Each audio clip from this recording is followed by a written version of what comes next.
Thank you, Marcella, and good morning, everyone.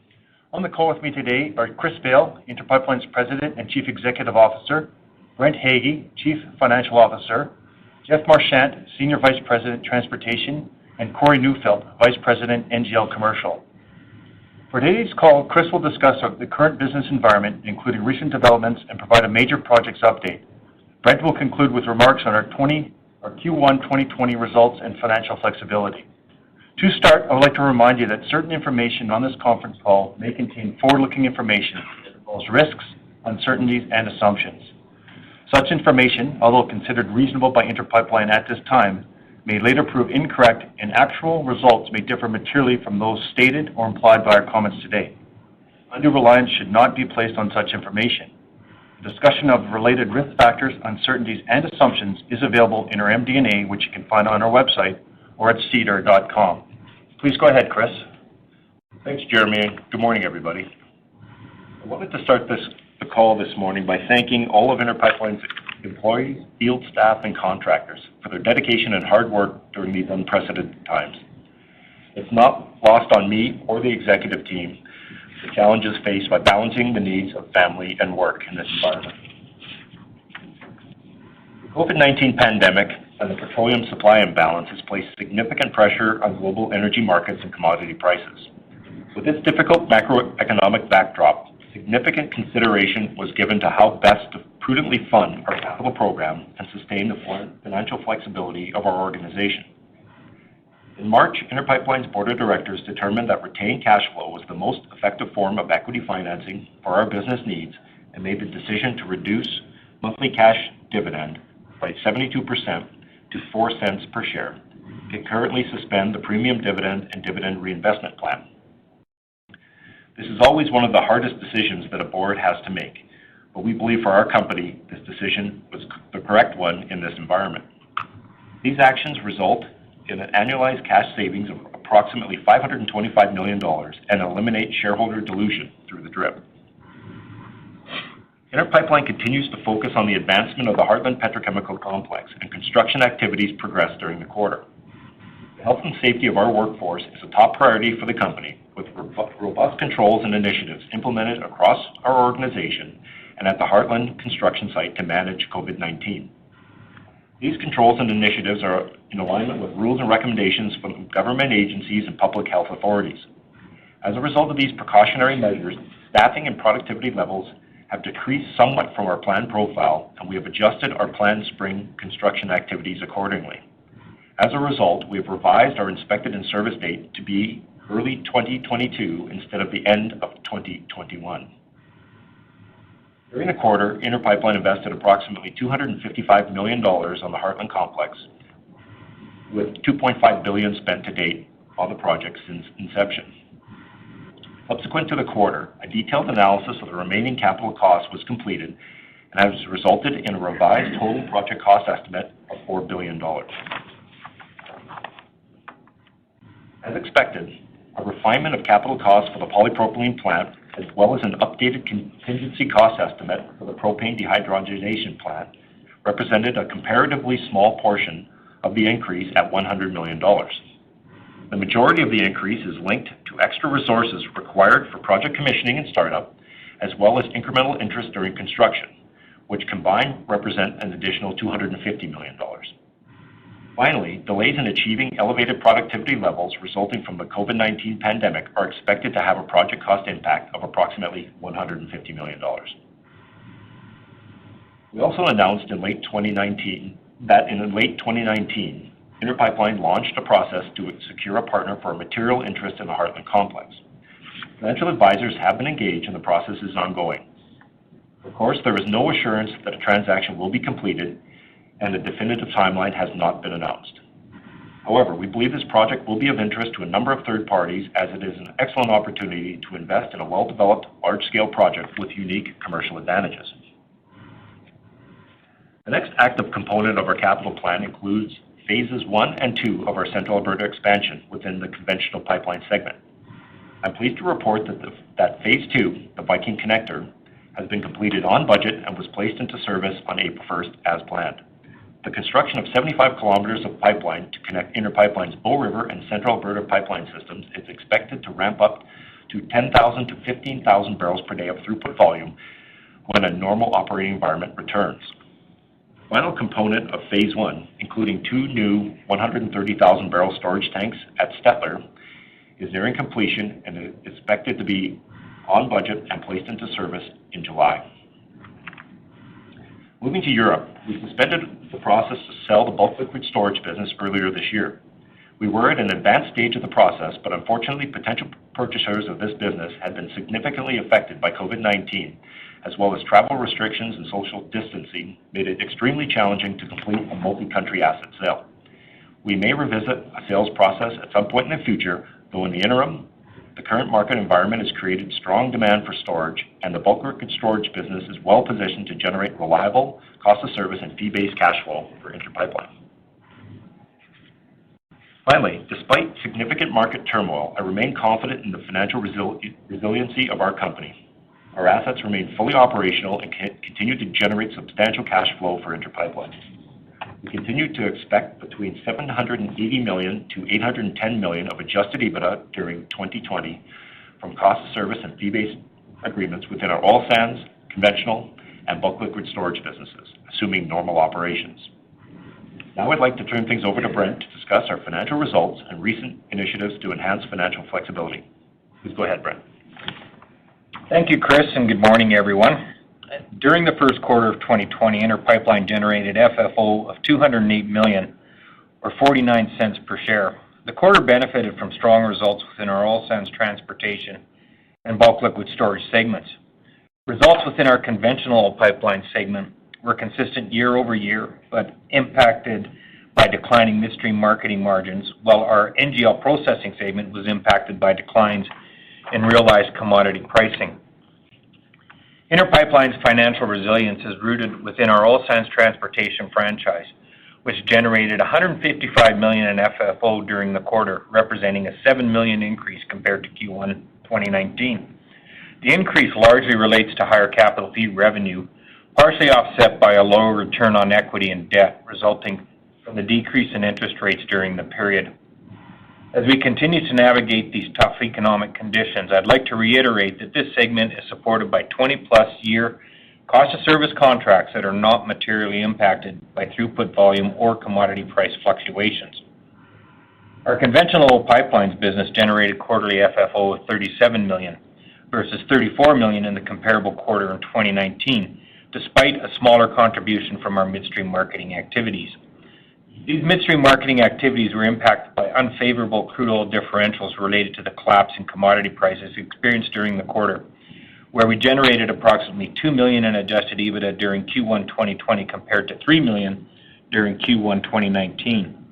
For full year 2020, we expect our midstream marketing operations to generate between $5 million and $15 million in adjusted EBITDA, subject to pricing differentials, volumes, and corporate cost allocations. Moving to the NGL processing segment, financial results were impacted by lower realized frac spreads, partially offset by strong operational performance. Regarding our straddle plants, Cochrane set a quarterly record for inlet volumes averaging 2.5 billion cubic feet per day. Empress 2 and Empress 5 performed in line with previous quarters due to their stable cost of service and fee-based contract structures. At Redwater, operations continued to produce strong production and sales volume, both increasing over the comparable period in 2019. As we continue to progress through 2020, the operational outlook for NGL processing remains strong. However, near-term results are expected to be adversely impacted by the current pricing environment. Our bulk liquid storage business generated its strongest quarterly results to date, with $35 million in FFO during Q1 2020, representing a 30% increase over the comparable period in 2019. The increase is a direct result of strong storage demand resulting from a return to contango markets as well as IMO 2020 regulations. Consolidated utilization rates have demonstrated a marked improvement, averaging 95% in the first quarter of 2020, up from 78% in Q1 2019. InterPipeline anticipates strong utilization rates to continue through 2020, with April utilization rates reaching 98%. Now, turning to the balance sheet, we remain focused on measures to enhance InterPipeline's financial flexibility. In addition to the actions Chris highlighted in his earlier remarks, we have made significant progress securing additional liquidity. First, we successfully closed a new $1 billion unsecured revolving credit facility with a syndicate of key lenders. This facility, in addition to our existing 5-year, $1.5 billion revolving credit facility, provides approximately $2.2 billion of undrawn committed credit capacity and positions us well to fund both our capital program and near-term debt maturities in the event of a prolonged capital market disruption. In addition, we announced that we successfully extended the maturity of our $500 million term loan for 2 years to August 2022, which materially reduces our refinancing requirements in 2020. So this concludes the formal portion of the conference call, and I would now like to turn the meeting back to Marcella to open the floor for questions. Thank you. At this time, I'd like to remind everyone, in order to ask a question, please press star and the number 1 on your telephone keypad. Your first question comes from the line of Linda Zergalis from TD Securities. Your line is open. Thank you. I'm wondering if you can give us a sense of your debt metrics and with S&P putting you on a negative outlook, are there any additional steps that management and the board is considering to address that? Or do you really just have to wait until the pandemic is over and that negative outlook should resolve after that? Yeah, I'll take that. It's Brent, Linda. You know, well, to clarify, I wouldn't say that the S&P downgrade was entirely related to just the pandemic itself. You know, although yes, the pandemic certainly was a big contributor in the decline in commodity prices, which I think was, you know, certainly a big part of S&P's concerns. You know, maybe let me just make a few comments about S&P. So on March 31st, 2020, S&P downgraded InterPipeline to 2 notches to BBB negative outlook from a BBB positive negative outlook that was on there since December 20th, 2017. You know, we were surprised by the magnitude of the downgrade as well as the retained negative outlook. In our discussions with S&P, they have taken a very conservative view on forward-looking commodity prices and have weighted their forecast towards 2020 and 2021 and discounting the 2022 timeframe when HPC is in service. And so that was a little bit different than previous discussions that we had with them, especially, you know, the years that they're looking at. I will say, though, that S&P continues to believe that we have strong business risk profile, reflecting high levels of contractedness, diversified and large credit-worthy counterparties, and asset diversity. Maybe let me just talk about DBRS. So DBRS still has us at a BBB, and they reconfirmed that rating on April the 3rd, 2020, citing that we are taking prudent steps to enhance our liquidity, which I just discussed, and other actions that we're taking to manage through this current difficult environment. Although it'd be ideal to stay investment grade rated by all agencies, credit rating agencies have changed in this environment. Their views have changed. And really, obviously, you know, any actions they take are outside of our control. You know, our focus remains on completion of HPC, and our credit metrics, I'll note, are expected to significantly improve in 2022. So let me just talk a little bit further about some of the credit-specific actions to fully address your question. So as Chris mentioned, you know, we reduced the dividend by 72%. This results in approximately $525 million of annualized cash savings. We reduced our 2020 sustaining capital by approximately $25 million. We implemented expense reductions organization-wide. As I mentioned, we entered into this new $1 billion committed credit facility. We extended the $500 million term loan. And as Chris has mentioned, also, we are exploring this partnership opportunity for material interest in HPC, and if we're successful on that, that'll definitely be credit positive. Thank you for that context. You're not the only company that's had the goalposts occasionally changed on you from the rating agencies.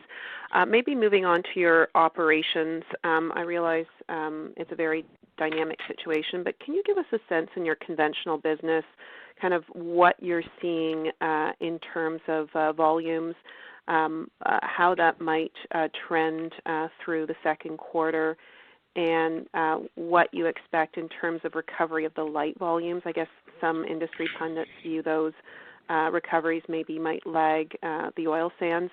And then just within the context of that, as storage fills up, I'm wondering if there might be some incremental opportunities for InterPipeline to find some idled assets, whether they be pipelines or storage that might have been underutilized to help industry store some of the barrels that are looking for a home.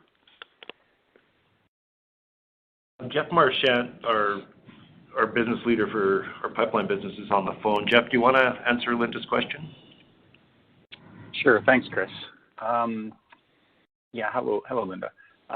Definitely seeing the ramifications of what is a quagmire of supply and demand issues. We've probably got across the basin well over 100 producers that have taken steps to cut production, and that directly speaks to what we've included here this quarter, with our April numbers being around 140,000 barrels a day. We expect it to be just above that.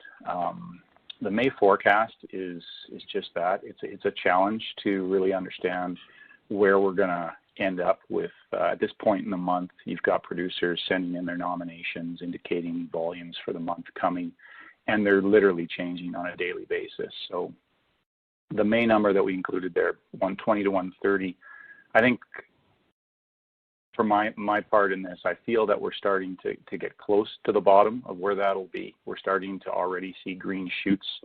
Producers that had indicated shut-ins for April and May are starting to bring volume back already. Numbers are starting to show up, but at the same time, we've got other producers at a different point in time under different drivers shutting it in. So it really is a volatile situation. So for Q2, it's a tough number to gauge, but I certainly think we're gonna be better than what we're calling for May, but not much more than what we've seen in April. That said, as we get into the second half of the year, we certainly are expecting some recovery. What that is yet to be determined, but as I said, the green shoots are starting to come up. I'll get to your latter question if I missed one in the middle. From a storage standpoint, we have done exactly what you suggested. We've actually put into service a number of barrels of storage where we've had some idle tanks. Keep in mind, InterPipeline's focus is operational, so our tank and our storage capacity is limited. We don't have excessive amounts of storage that we can put into merchant commercial situations, but we are using every nook and cranny, so to speak, and we have actually started, we're running through an open season with our Stettler tanks. So as everybody knows, we're about to complete the tanks out at Stettler as part of our Phase 2 Central Alberta program, and we're able to use one of those as merchant storage while volumes are at this depressed level. So we're definitely taking advantage of all those opportunities where we can. I'm not sure if that answered everything. I'll stop there. Thank you. Yes, thank you. And I guess another follow-up question operationally is realizing that social distancing is a requirement and a priority to keep everyone safe. I'm wondering if there might be any opportunity during this slower industry time to accelerate any planned maintenance or opportunistically maybe even debottleneck or enhance capacity, anticipating that the industry will recover? Yeah, it's a great question, Linda. We're trying to balance. Sorry, I got some feedback there. We're trying to balance a very rigorous approach to our costs and spending over the next few months throughout this year. There are opportunities to do certain things, and we're evaluating those. There's also some commercial opportunities that perhaps weren't a priority earlier, but given the situation and dynamics, we're looking at those too. So there's several initiatives underway, but generally speaking, we're being very cautious and very prudent about where we're spending our resources as we move through the balance of this year. Thank you. I'll jump back in the queue. Your next question comes from the line of Jeremy Tonet from JP Morgan. Your line is open. Hi, good morning. Morning. Just wanted to start off with HPC, if I could. A few different questions here, I guess. And I'm not sure how much you can say given where you are in the process, but just as we think about strategic partners that you might want to bring in here to the project, would you be able to speak what type of attributes would be best, whether it's kind of working with a competitor who might be looking to do the same thing, or working with a chemical company, or we've seen, we've seen Alberta step in and kind of support other energy infrastructure projects. Would that make sense here? And then I had a few more on HPC, I guess. Well, there's really two, call it clean types of potential investors as we see it today. There's more strategic investors that are either in the space today or wanted to get in the space today. They may or may not have a existing footprint in North America that they're trying to expand, and for the ones that don't, it could be a global player that's looking for an attractive entry point into North America. Keeping in mind that our project truly is unique in North American polypropylene production because we're in a geography, obviously, that no one else is in, and it gives us access to what we would call premium markets that Gulf Coast producers are more challenged to access, and obviously we have the feedstock advantages that we've talked about at length. In the second category, obviously, are more financial investors, more people who are more investors like we are, that are looking to invest into a long life infrastructure type asset, and would like to participate on the same sort of contracting framework that we are working to set up right now. So that's the way I would describe the investor universe for us. And it's, there's a number of entities that fall into those categories. And like we said before, we do have interest in this. But we're definitely trying to manage expectations around the speed of this, though. Everybody needs to acknowledge that the COVID has impacted everybody in business on this planet. So, and organizations have their own unique challenges in this time, but we think that the uniqueness and the opportunity to enter into Alberta with this project here is compelling, and we believe we'll get interest, but we'll have to manage the pace of this and move as quickly as we humanly can, but it's not going to happen in the next month, that's for sure. That makes sense. And given just how much everything has changed, really, wondering if you could update us with how you think the project might have changed as far as where your offtake plans for HPC would be. Are you looking more, you think, at U.S. or Asian markets at this point? And, the range of EBITDA that you guys had provided historically, is that something that you guys are still tracking at this point, or any other kind of changes to what the project would look like upon completion, given what's happened? Yeah, our outlook for the markets that we think are best for Heartland remains North America. The global economies have taken a whacking, that's for sure, with the impact of the pandemic here. But again, this too shall pass. It'll take a while to work through, but this is a 40-year investment. And we got 2 years before it's even in physical operations. So there's, in our view, ample time for market disruptions to work itself out even before we enter into service. And that, I'd also like to emphasize that I think if this pandemic has taught the world one thing, it's that plastics are highly desirable. Most of the things that people are using on a daily basis in the healthcare industry to protect themselves from the virus are made out of polypropylene. So having another homegrown source for polypropylene is very advantageous for the country, frankly. Let me just answer your question on the EBITDA. Yes, that 450 to 500 million that we've quoted many times in the past, that's a long-term average EBITDA. And because it's a long-term number, yeah, we're not adjusting that outlook today at all. But obviously, as we get closer to in-service for the project, we will be able to guide the investors more accurately on the near-term EBITDA profile for the business. That will come for another at least a year, put it that way. Got it. That makes sense. And just the last one, if I could, on HPC? And, given the advantages that you laid out here, do you think it's possible to capture kind of a promote, given how far you are in the process and, these advantages? Or how does that factor into whether or not you would look to get a partner? Well, frankly, as Brent laid out, we are 100% focused on the successful execution of finding a partner. At the end of the day, we'll look seriously at all reasonable offers to partner with us on this project. And there's a multitude of approaches investors could take in terms of how they make the investment and what their share of the future EBITDA might be, whether they want to participate in the contracts or not, take market exposure. We're very flexible in our thinking, and we're just looking for the best deal possible for the organization at this point in time. But we did call it.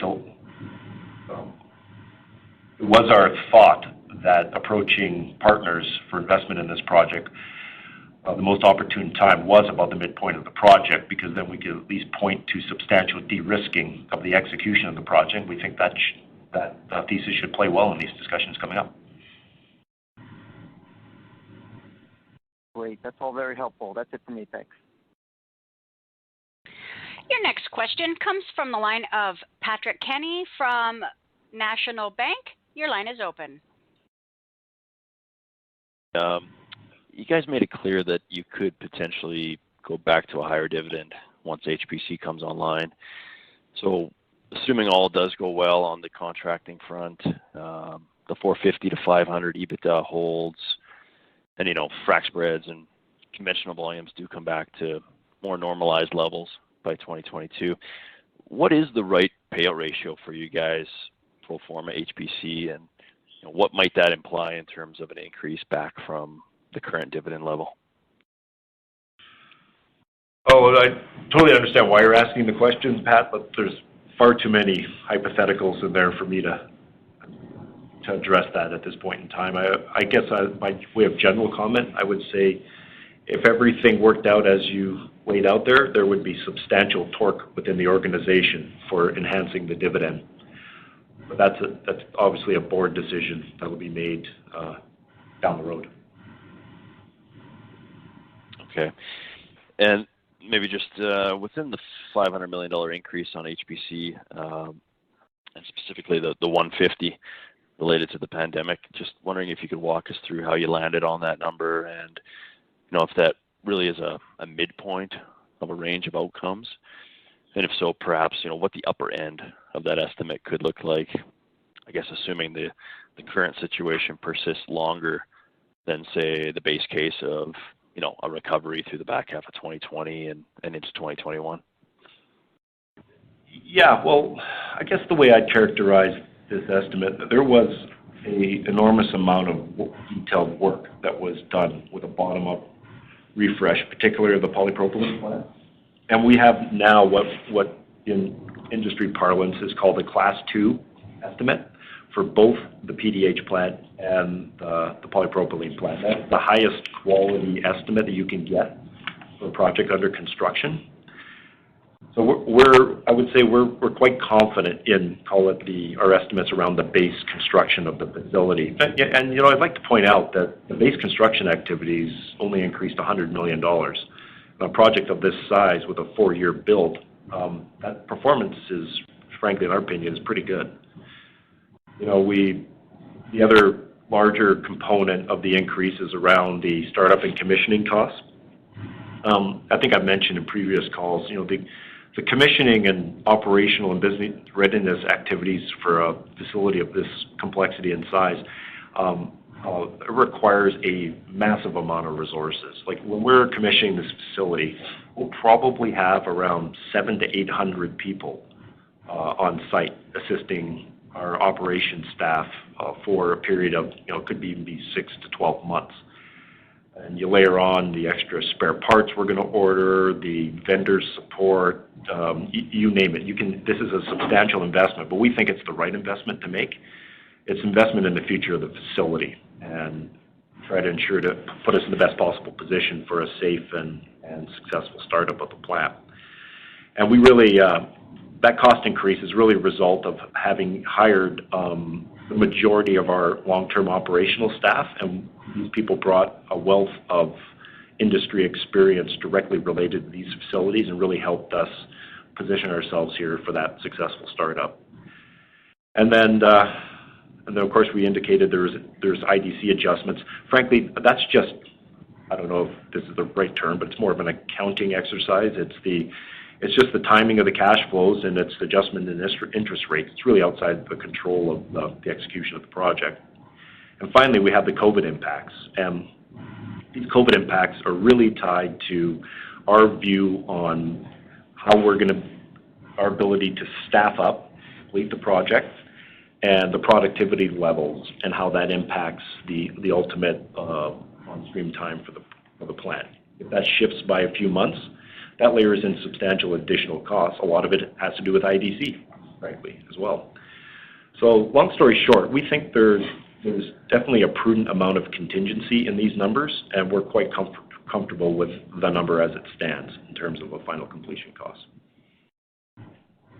Okay, thanks for that color, Chris. And then last one here, maybe for Brent, just the incremental liquidity that you've locked in, and specifically the 16-month $1 billion line. Did you land on that 16-month term just based on your expected outside bookend for the timeline to find a partner for HPC, or am I reading too much into that and it was just the optimal term based on pricing and other financial factors? Yeah, it's definitely the latter, Pat. Okay, that's it for me, guys. Thanks. Your next question comes from the line of Rob Hope from Scotiabank. Your line is open. Morning, everyone. First question's on Heartland. I just want to get a sense of whether or not the contracting strategy is on pause during the process to find a partner. If the partner does turn out to want, I would say its share of merchant production, and I would assume that there is still, a slice of that there still. No, we're definitely not pausing on our contracting efforts, and they remain active and ongoing. And in fact, even during the last few months, we've had new people ping us on potential interest in contracting with the facility. So we do. It certainly, we have to mesh carefully our contracting plans with the exploration of a partnering opportunity here, but we think we can manage the inherent maybe conflicts in that, and there's a path forward for us. All right, thanks for that. And then just in terms of the commentary where that the in-service date of Heartland may slip a little bit, what's driving that, and kind of what mitigation factors could there also be, just given that you were tracking relatively well versus schedule previously? Yeah, we were frankly quite positive on how the schedule was tracking for this project until the pandemic hit us. It's really just a function of our base plan had us staffing up about 20% in terms of construction labor in and around May-June. And obviously when the pandemic hit us in full force starting in late February, early March, we did not stop, but we stopped the ramp up of staff. We still have we were tracking between 1,500 to 1,700 people on site every day. And but now, so the best way for us to mitigate the schedule slippage is to see if we can try to claw back some of the lost productivity that we've had in terms of a lower workforce here for the past few months, and try to advance some work throughout the balance of this year and early next year. And that's what our project teams are working on right now. We're trying to find a sensible plan to claw back some of those months of schedule slippage there that we see as a potential. And we think it's not a faint hope. We think there is an opportunity there to do a bit better than what we think today, but we are guiding investors to a little bit of schedule slippage here to be conservative. I would point out that based off our analysis, most major single-site construction projects stopped during the pandemic. We're one of the few that was able to keep moving forward, and we're able to do that both safely and within all the regulations put in place by public health officials and government. So I really want to commend our project and construction teams for that. They have just done an exceptional job in keeping what's probably Canada's largest single-site construction project active and productive. All right. Thank you for the color. Your next question comes from line of Ben Pham from BMO. Your line is open. Hi, thanks. Good morning. I wanted to go back to Heartland and maybe comment on the timeline a bit more. You mentioned you started that process last December, so you would have got a couple of folks in before COVID-19. But certainly a lot of those folks probably want to see this CapEx change and whatnot. So that's good news on that front. Should we think about the timeline and visibility on a sale more linked to the COVID situation and an easing of that, or is how is this sale process different than the European side where COVID impacted the process? Well, I think they're very different processes. The problem with European storage sale was the fact that it's 23 terminals spread over 5-6 countries. So just the and we were crystallizing this thing to call it signing, driving towards getting to execution of definitive documents right when European countries were literally shutting down. So it just became impossible even to organize meetings at that point, much less for potential acquirers to do any final due diligence on the asset base. So frankly, we just had to tap out at that point. It just made no sense. And when the board made the difficult decision to lower the dividend, that frankly made the sale of the storage business less critical at this point in time. And then you balance that off the fact that the business is doing extremely well in this environment. The cash flow is actually quite valuable to the business. So we made the right call, I believe, to park that process, keep the cash flow for now, and at the same time pivot strongly towards ramping up efforts and broadening the scope of potential partnership opportunity in Heartland. So that's the focus for us today. And we're not prepared to put any sort of timelines around this because, frankly, more time has to pass here in terms of advancing the process before we have anything to say on when we think this thing could be completed. But again, just to reiterate, COVID will have an impact because the people we're talking to are generally facing issues within their own businesses that need to be managed. However, we still have interest, and we still think that this is an opportunity definitely worth pursuing. Okay, that makes sense. Can I go back to some of your remarks around this EBITDA range that you mentioned in the slide as well that you posted? I just wanted to clarify: does that actually deduct all of your corporate costs and G&A in that calculation? Sorry, you broke up a bit there. Can you repeat the question? Yeah, sure. That roughly 800 million EBITDA guidance that you provided ex NGL processing, ex midstream. Are you also deducting your corporate overhead costs in that as well? Seems like you are, but I just want to make sure. We talk about the 780 to 870. Yeah. We have to double check that. Yeah. Okay. We'll get back to you on that, Ben. We just want to we'll just double check that and we'll get back to you. Okay, because I was just thinking you take oil sands and bulk liquids and you're already close to that range to begin with. Okay. Yeah, you're right. We think it's a relatively conservative range, put it that way. Okay.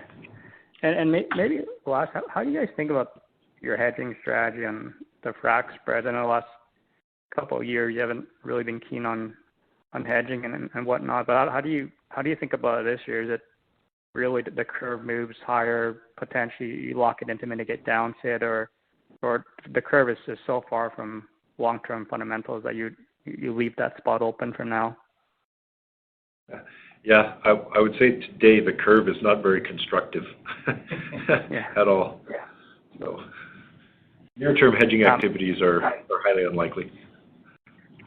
But let's say you thought long term you're 50-60 cents, and I know we saw like 0 cents in 1 month, and it gets to 20 cents. Are you more inclined to maybe give up that upside potentially, just a mitigating sort of downside, a W-shaped sort of scenario? Well, I guess the best answer I could give you is our views on hedging and the merits of it are evolving. Certainly, it's a conversation we have on a regular basis right now. Other than that, I can't really signal what our intent might or might not be. Okay. All right. Okay. Thanks. Ben, it's Jeremy. Just going back to your question on this, on the guidance that we've provided, it does include a corporate cost allocation. Just want to confirm that for you right now. Okay. That's great. Thank you very much. You're welcome. Your next question comes from the line of Robert Kahn from RBC Capital. Your line is open. Great. Good morning. If I can start with the Heartland partnership. You talked, and I think rightly so, about being flexible as part of the process. I'm just wondering a couple things. First, how much of a sell down would be optimal in your mind? And then second, are you really, though, still targeting a straight investment into HPC, or would you be open to a strategic who'd be willing to vend a petrochemical asset into a joint venture? I guess put differently, are you really looking just to reduce your cash commitment, or would a JV be something you'd look at as well? I think directionally we're more interested in a direct interest in Heartland versus expanding the opportunity to include other assets and making the overall investment even larger, put it that way. Fundamentally, we're looking to sell a material enough issue to instantaneously de-lever our balance sheet and put us in a much stronger balance sheet position through the transaction, and also lower our future capital commitments and single project exposure. So it's we don't have a precise number that we're measuring in on in terms of an ownership interest. Again, we'll be flexible around that in terms of what potential acquirers' needs are, but it does need to be reasonably material to affect the changes here I just mentioned. Would you be willing, though, to go to a 50-50 joint venture or even further, where you would have the right amount of operating control in the agreements, though? I'm not going to be any more specific in my remarks than what I said, Robert. Fair enough. Just staying with HPC and on the costs, you mentioned that the IDC is more accounting. So excluding that, how much of those costs have been locked in? And one of the things you mentioned is on the startup costs, the hiring of staff. It sounded like some of that staff, though, is going to be your staff versus outside contractors. And if that's the case, is there a material impact on ongoing OPEX? Yeah, we've got around the people side, we've got, in rough numbers, about 180 new InterPipeline employees that'll be full-time staff related to the commercial operations and physical operations, and we're going to grow that up to a bit over 200 here over the next year and a bit. The 700-800 I was mentioning that for the commissioning activities, that would include a big chunk of our staff, plus the vast majority of them will be short-term contractors with specific expertise in commissioning activities. Regarding do you have the numbers on the?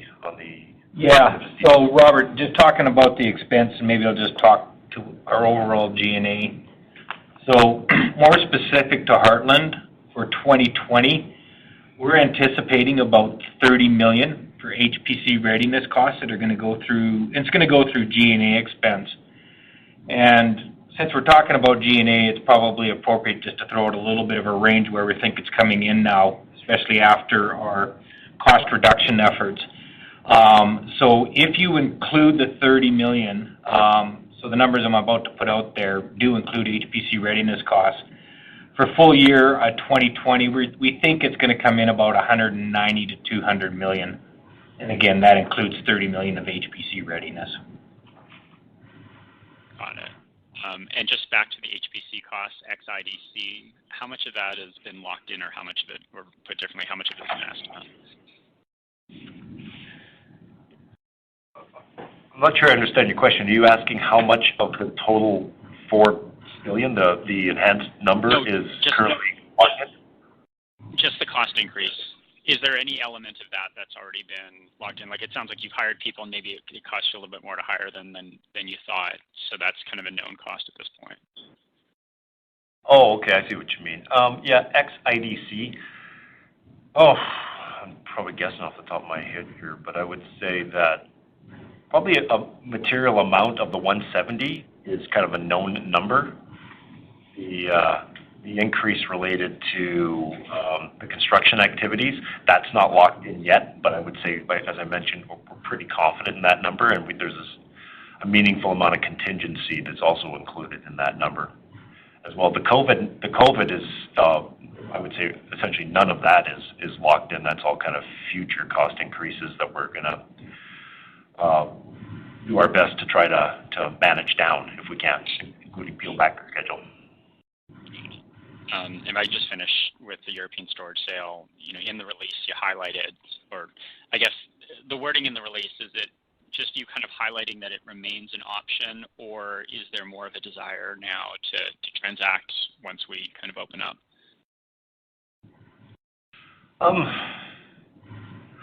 Literally, I would say it's more of an opportunistic sales process for us now. As I mentioned, it's not mission critical today. More mission critical is the partnering opportunity for Heartland, and that's where we're really focusing our corporate development resources towards. But like I said, if we got a nice offer from somebody who was involved in the process at some point here in the future, and thought it was a nice transactable number, yeah, we would most certainly take that to the board, and I'm sure they would carefully consider it. But we're not actively marketing that business right now, and we're going to enjoy the enhanced cash flows from the business here for certainly through 2020. Got it. Thank you very much. Your next question comes from the line of Robert Catellier from CIBRC. Your line is open. Hi, it's Rob Catellier from CIBC. Just a follow-up on HPC. I think you've answered it indirectly through your discussion today, but I'm curious how you're going about maximizing the value for the sale. And it looks like you've made your choice to pursue a transaction now and reduce leverage. But, how do you evaluate that versus the alternative of maybe waiting a bit longer till it's further de-risked and the COVID cloud is lifted a bit more? I don't know how best, but I guess maybe my honest answer would be hope isn't. I don't consider that to be a good strategy. Like we can't hope that things get better. We don't know what's going to happen with COVID. We don't know what's going to happen with commodity prices over the next 2 years.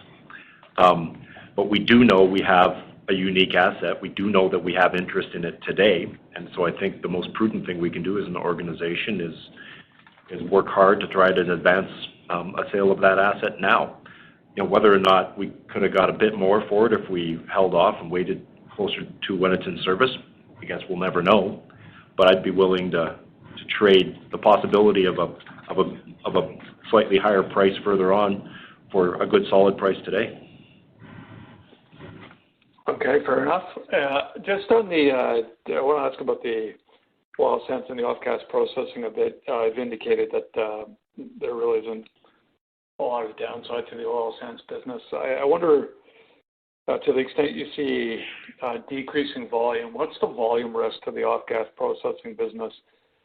First, in terms of quantity, what the downside might be, and then furthermore, try to get a sense of the alignment between your gas supply agreement and your sales agreement.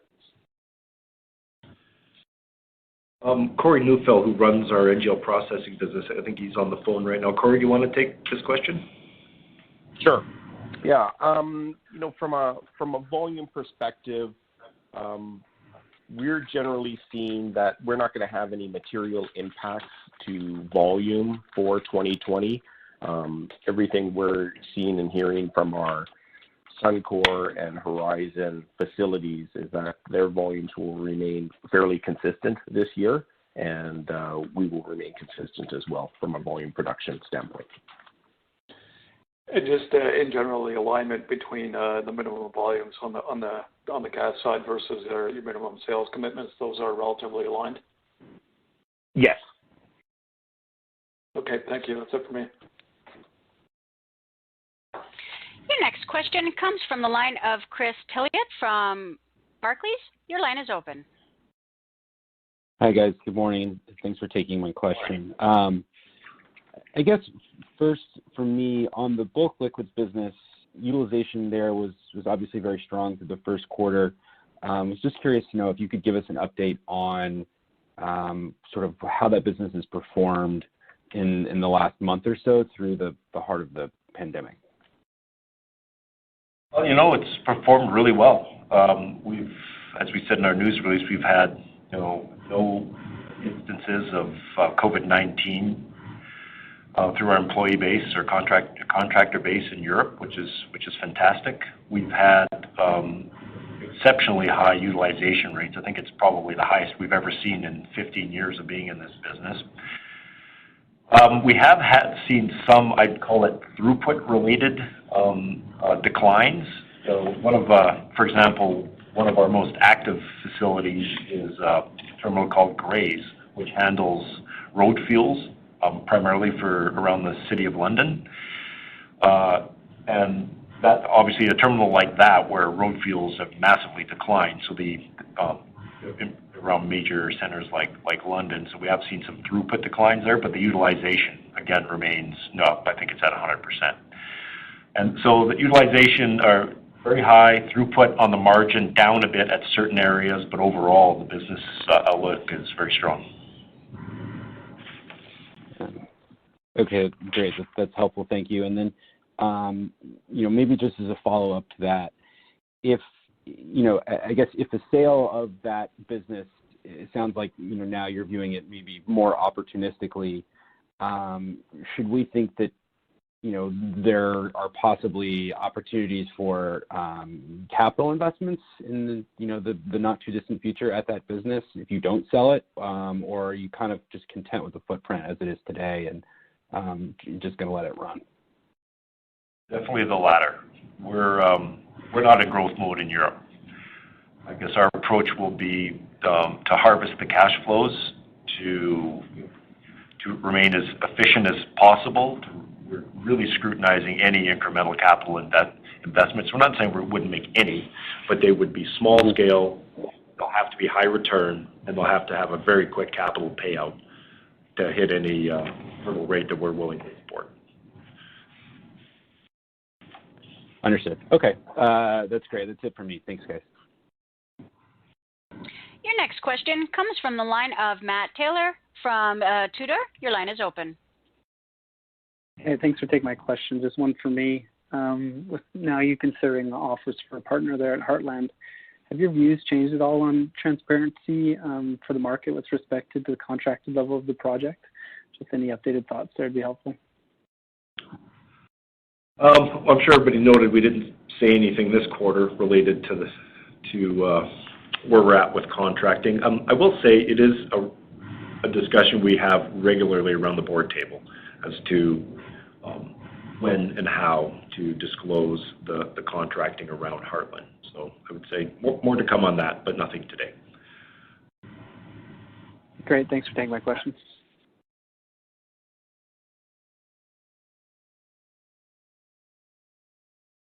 Your next question comes from the line of Elias Fascolos from Industrial Alliance.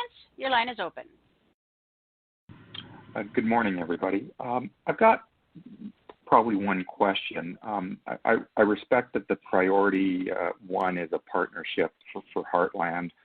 But what I'm trying to do is get a picture of what IPL will look like 2-3 years down the road.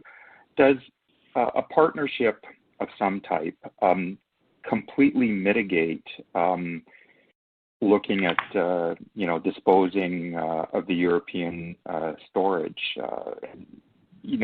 What I'm trying to get at, and I understand that that's off the table, but does one mitigate the need to do the other?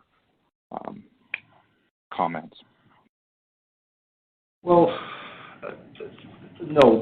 My opinion is that the bulk liquid storage business still isn't a long-term hold for InterPipe. The industrial logic behind the sale in the first place was the fact that we didn't believe that over the long term we could continue to grow that business at a sufficient pace to keep it, call it, a meaningful part of the IPL portfolio, given the amount of growth we have going on in Canada today. Prices are just too frothy.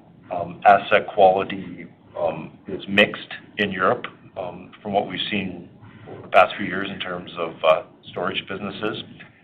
And prices for high-quality assets are climbing. So long story short, we think a smart divestiture of that business remains the long-term interest of InterPipe. It's just not a priority today. But 5 years from now, will we still own it? I'd like to say hopefully not. Okay. That's kind of the feel that I was getting, so I appreciate that color. Now, just the follow-up for that, which is if you proceed with the partnership, if you're not going to be in this business, ideally in a few years, you're going to have a lot of cash, or you're going to delever quite substantially. Is it a fact that you just want to delever quickly, or are there projects and things that you're looking at that, the opportunity cost of capital, if you can do this, is there? Color on that, please. Well, I would say balance sheet strength is certainly going to be a top priority for the company once Heartland goes into service. Obviously, over the long term, we still intend to be a growing organization, so we'll look to organic investments like we have done in the past to help move the business along. But balance sheet will be at the top of the list when Heartland comes on. Great. I'll leave it at that. Thank you very much. There are no further questions at this time. I'd like to turn the call over to Jeremy for